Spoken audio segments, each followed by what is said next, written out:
Bonjour à tous, bienvenue dans les rendez-vous de l'Anacofi au programme Entreprise et patrimoine. Et avec moi, 3 experts. David Charlet, bonjour. Bonjour. Bernard Cohen-Haddad, bonjour. Bonjour. Et Sébastien Barrault, bonjour. Bonjour. David, pour commencer, c'est l'actualité, le vote dans le cadre du projet de loi de finances, des discussions à n'en plus finir, souvent pour rien, parce qu'on sait qu'on va aller vers un 49.3, on anticipe, mais on voit quand même se dessiner quelques grands changements fiscaux. Quelles conséquences ils pourraient avoir sur l'organisation du patrimoine ? Sur l'organisation du patrimoine, certains craignent que, par exemple, une taxation renforcée, par exemple, des plus-values amène à ce que des gens choisissent d'aller placer leur argent ailleurs ou de ne plus amener l'argent vers là où il est amené aujourd'hui. Le problème, c'est que comme on veut rehausser à peu près toute la taxation, c'est pas tout à fait certain, cette histoire. Par contre, on commence à entendre parler de prise de position de sécurité par la plupart des gens, donc de non-investissement, de position d'attente. Et la fiscalité, là, pour le coup, elle n'est pas organisée d'une manière qui flèche dans ce qu'on entend. On reproche beaucoup à la France d'avoir un schéma dans lequel on fléchait l'épargne des Français. Là, elle serait moins fléchée. C'est, pour le coup, l'effet fiscal en fonction de la fiscalité en fonction de ce qui sera décidé pourrait être assez brut, sans fléchage réel. Alors évidemment, qu'est-ce que ça donnerait comme avantage ? Je pense que les produits d'épargne retraite comme le PER, s'ils ne sont pas massacrés, encore qu'il y a des projets de les corriger, pourraient en bénéficier. Une certaine forme d'assurance vie. L'immobilier, ce n'est pas seulement un sujet fiscal, mais il est peu probable que ce soit extraordinaire. Oui, on pourrait imaginer quand même qu'un certain nombre de produits d'épargne, alors dits étrangers, en tout cas commercialisables sur notre sol, mais pas spécifiquement français, soient un peu renforcés dans leur volume. Je pense notamment au contrat d'assurance vie luxembourgeois, pour dire les choses comme on les pense. Ouais. On en parle beaucoup. On en parle beaucoup.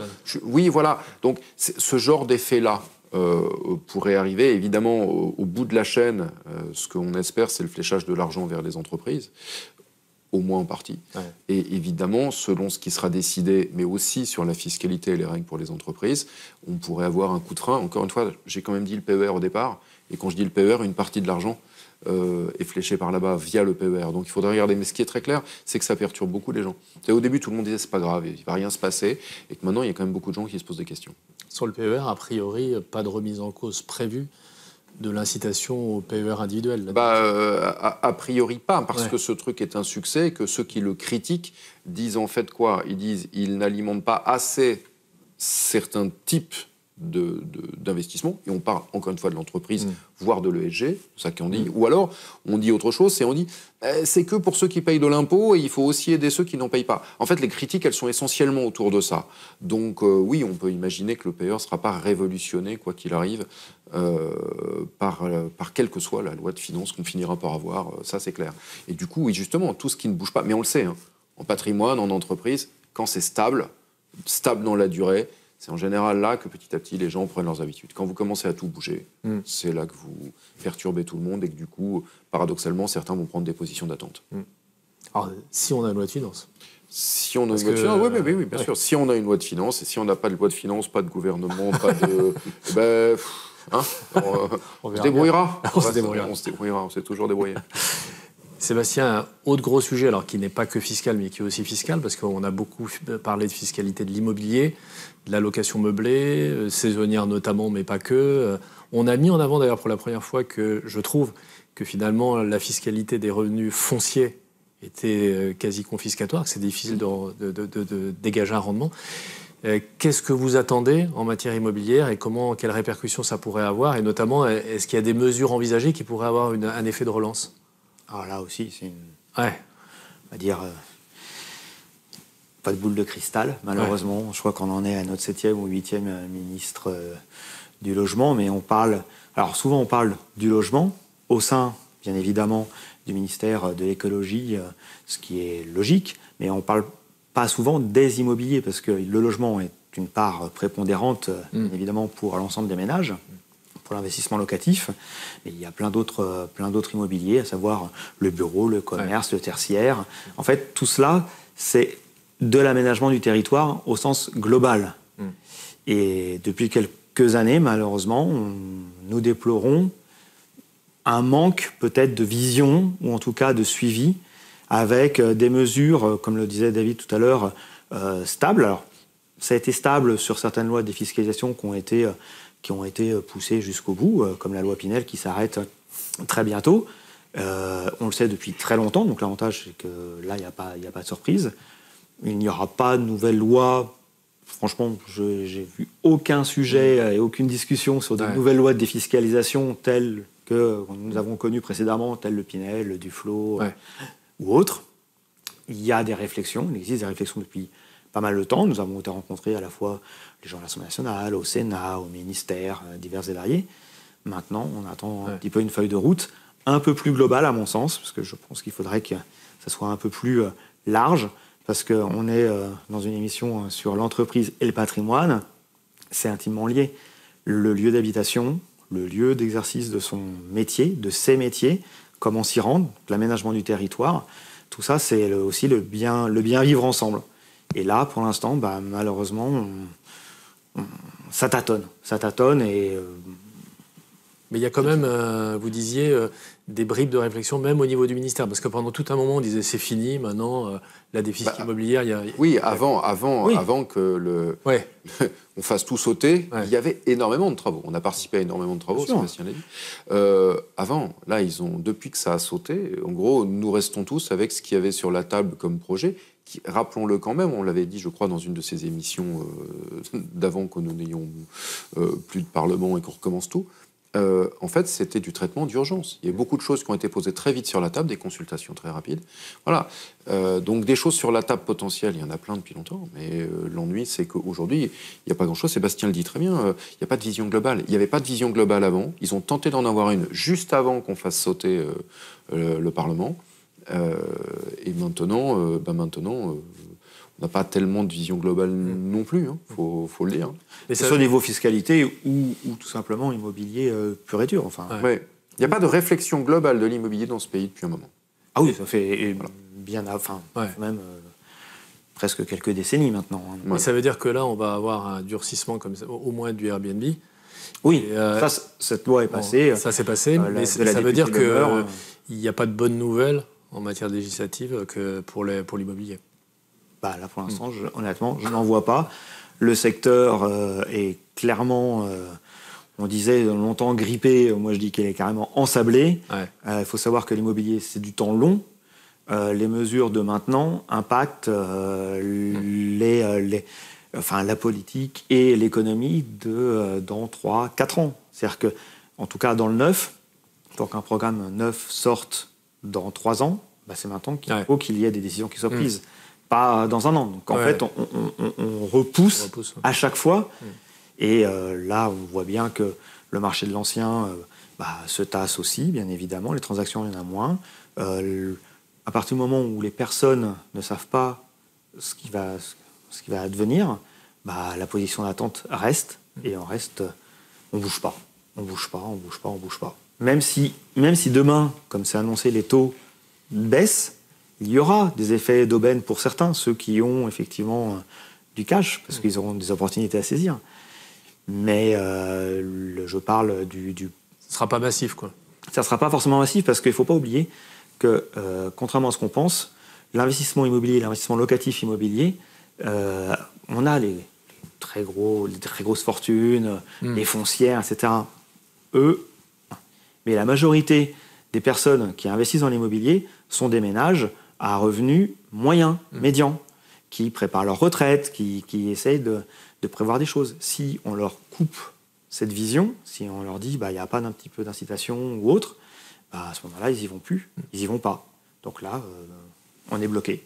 Il n'y a pas d'acheteurs, peu d'acheteurs, on va dire, peu d'offres. Le marché est vraiment plus que grippé. Pour moi, il est à l'arrêt. Mais juste un élément patrimonial. Pensez à une chose. On nous dit qu'il faut, lié au DPE, qu'il faut refaire les immeubles. On va mettre en place des lois pour refaire les immeubles. Mais juste une chose, c'est qu'il va bien falloir vider ces immeubles de leurs habitants le temps qu'on refasse les immeubles. Si vous n'avez même pas le fait de penser ça, vous posez un problème. Sauf que pour faire ça, il faut construire. Mais si vous arrêtez la construction, tout en disant faut rénover, pour des gens qui ne peuvent pas bouger et qui accessoirement devraient tout l'immeuble se mettre d'accord sans réussir à se mettre d'accord, et que vous n'avez pas réglé l'ensemble de ce sujet-là, et que vous répondez simplement faut plus construire, mais il faut adapter, vous ne pouvez pas adapter. Il faudrait déjà sortir les gens de ce qu'il faut adapter. C'est tellement con. Mais voilà, pas de vision. Pas de vision. En allant plus loin, est-ce que nous avons des artisans? Est-ce que nous avons les personnes qui sont capables de faire la rénovation? Parce qu'il y a ça aussi. Alors, il y a eu l'histoire sur le diagnostic. Est-ce que les diagnostics sont cohérents? Enfin, voilà. Mais il y a aussi du jour au lendemain, comment on fait pour tout rénover.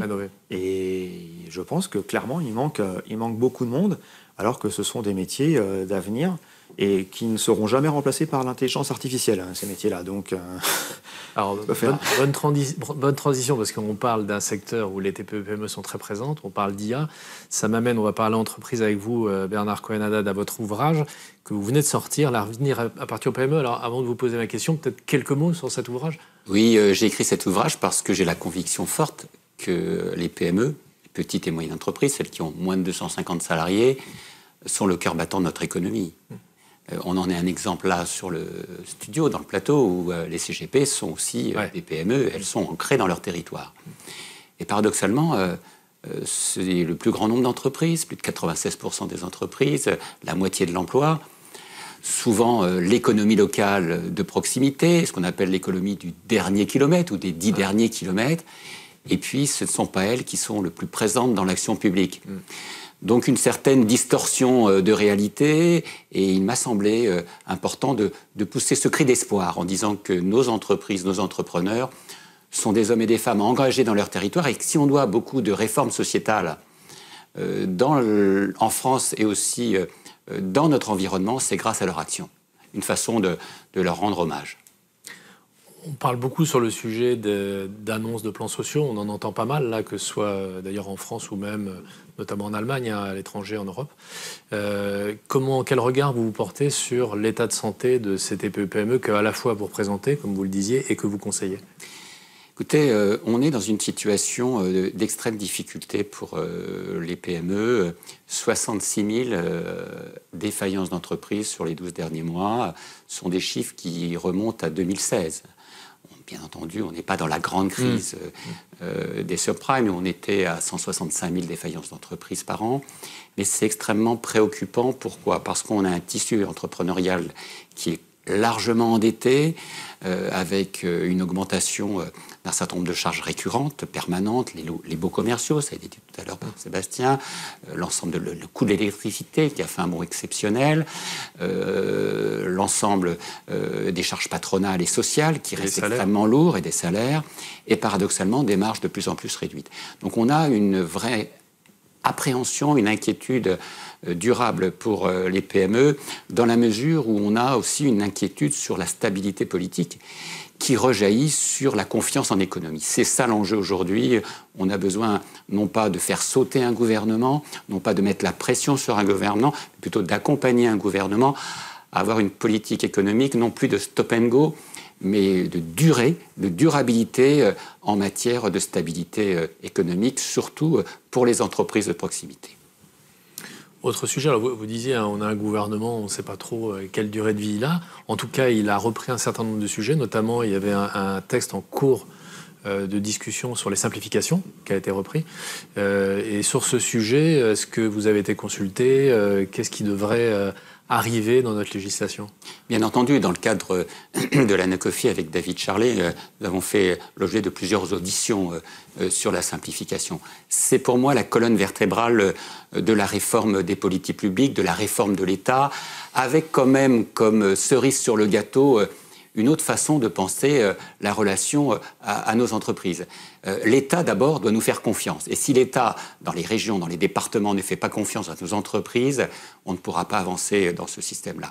Aujourd'hui, la réforme de simplification, elle a été rappelée par le Premier ministre il y a quelques jours, c'est tout simplement de faire en sorte de rendre notre gestion quotidienne un peu moins difficile, soulager le chef d'entreprise pour le remettre dans sa mission propre, faire du commercial, faire de l'innovation, faire tout simplement du développement, et puis aussi s'attacher à l'essentiel, le mieux vivre dans l'entreprise, le mieux travailler dans l'entreprise. C'est un vrai enjeu, y compris en matière de non-surtransposition de lois inutiles. On est en France les champions de la surtransposition. Ce n'est pas le cas en Europe, et souvent on se tire, excusez-moi l'expression, une balle dans le pied. Et assez clairement. On voit dans les dernières questions qui ont été posées, il s'agissait de nous demander ce que nous pensions d'idées de transposition de textes européens. D'ailleurs, les dernières questions sont quasi exclusivement ça, parce qu'on avait déjà répondu il y a longtemps quant à ce qu'il fallait faire pour simplifier la vie des PME. Et maintenant, c'est essentiellement comment on fait pour ne pas surtransposer. Ceci étant dit, ça ne me paraît pas gagné, puisqu'on nous consulte, mais dans la dernière consultation, par exemple, qu'on a reçue, en fait, des choses étaient déjà faites et écrites, et on nous dit, en gros, on disait, est-ce qu'on n'a pas eu tort ? Bah oui, mais en fait, si c'est déjà fait, comment vous voulez que je vous dise ? Donc maintenant, il va falloir démonter, ce qui va être peut-être un peu compliqué. Mais oui, on a un vrai sujet de surtransposition. On va même peut-être dire aussi autre chose, de transposition dans un sens qui n'est pas forcément favorable aux entreprises. Je m'explique. Quand vous avez plusieurs chemins possibles, qu'on pourrait jouer sur une liberté de ne pas faire, parce qu'un texte européen le prévoit. Ce n'est pas surtransposé que de faire. Quand le texte a dit, vous pouvez faire ça. Mais quand il dit, mais si ça vous arrange et que dans votre pays, pour que ce soit plus simple, vous pouvez ne pas le faire, on avait cette option. Non, on prend l'option quand même de faire, d'imposer une contrainte. Et puis, systématiquement, on nous répond après, ah oui, ben non, mais le texte prévoyait qu'on le fasse, on l'a fait. Oui, mais il y avait une exonération possible. Ah, pardon.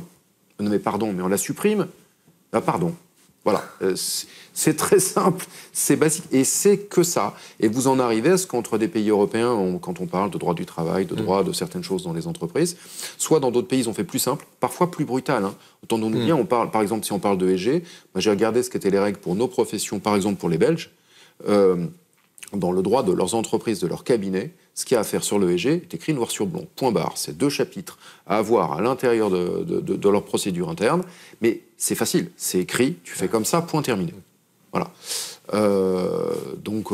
Voilà, c'est un vrai sujet, la surtransposition ou de ne pas faire, de ne pas utiliser les droits à déroger, puis de ne jamais savoir effacer qu'une contrainte aussi. Voilà. Quelque chose qui a été écrit, c'est compliqué. Même si dans les projets français, il y avait ça, on verra s'ils peuvent le faire. C'est compliqué d'y croire parce qu'on en parle depuis tellement longtemps. Oui. Puis là, on en parle là concomitamment à des annonces de hausse de charges aussi. Donc on se demande un peu s'il n'y a pas... Bon, on va vous demander... mais à la limite, si on devait payer plus en ayant plus de souplesse pour faire tourner nos entreprises... si on payer alors qu'on nous permet de gagner nos vies et de faire du chiffre d'affaires, c'est peut-être pas un problème. Mais on est dans un pays où, en fait, par toutes ces contraintes concrètes, on empêche aussi en partie de faire du chiffre d'affaires. Le chiffre d'affaires, c'est devenu mal. Le maître mot en France, c'est conflit d'intérêts. Voilà. C'est conflit d'intérêts. Donc tout ce qui peut faire ressembler à un conflit d'intérêts, c'est on ne peut pas le faire. L'autre, c'est non-respect de la règle. D'accord. Mais du coup, pour couvrir ces règles, on met beaucoup d'argent sur la table et on évite de faire des choses parce qu'on se demande si on ne va pas se prendre une amende ou se faire allumer. Voilà, vous avez d'autres pays où les choses sont tout autant cadrées parfois, mais tellement plus simplement expliquées que c'est faisable. Tous les gouvernements, depuis le général de Gaulle, parlent de simplification administrative. Il ne faut pas se leurrer. Oui. Le problème, c'est qu'aujourd'hui, la simplification ne doit pas être vécue uniquement comme une façon de dire qu'on va simplifier la vie sans être dans le concret. Parce qu'il y a une réalité, c'est qu'il y a un leurre de la simplicité. Le monde est devenu de plus en plus technique. Nos responsabilités professionnelles, l'action que nous menons les uns et les autres dans le cadre de notre travail au quotidien, engage notre responsabilité. Et nous avons besoin, nous, non seulement d'être protégés, de protéger nos clients, de protéger nos fournisseurs. Et ça, c'est une réalité du quotidien. Donc, voir un monde de plus en plus simple, c'est une vue de l'esprit. En revanche, ce que nous n'avons pas besoin, c'est d'un monde de plus en plus complexe, surcomplexifié. Et c'est pour ça qu'on a besoin d'un certain nombre de normes, de boîtes à outils, de guichets uniques, de contrôles uniques. La difficulté, c'est pas de faire un monde simpliste dans un monde de plus en plus compliqué. On a besoin de lois qui soient claires, qui soient compréhensibles, qui soient digérables, qui soient connues, et non pas uniquement de textes qui s'amoncellent comme un palais de Dame Tartine. C'est ça la réalité. Tout cela, il faut de la bonne volonté. Il faut aussi une autre culture administrative. Je le disais tout à l'heure, faire confiance aux entreprises. Le Premier ministre a annoncé des mesures fortes. On espère qu'elles verront le jour, notamment d'inciter les préfets dans les régions à pouvoir décider ou pas l'application de telle ou telle norme en fonction de l'intérêt local. Encore faut-il protéger la responsabilité personnelle de ces hauts fonctionnaires. Tout cela fait partie d'un vrai enjeu, mais nous qui vivons l'entreprise au quotidien, qui faisons en sorte de conseiller les Français dans leur investissement, dans l'orientation de leur épargne, nous sommes très vigilants à cela parce que notre devoir avant tout, c'est de faire en sorte que ce qui paraît être simple est aussi une belle chose et non pas uniquement une façon de simplifier aujourd'hui un problème pour le retrouver demain complexifié. C'est ça l'enjeu. Ça sera le mot de la fin. Merci à tous les trois et à très bientôt pour une prochaine émission.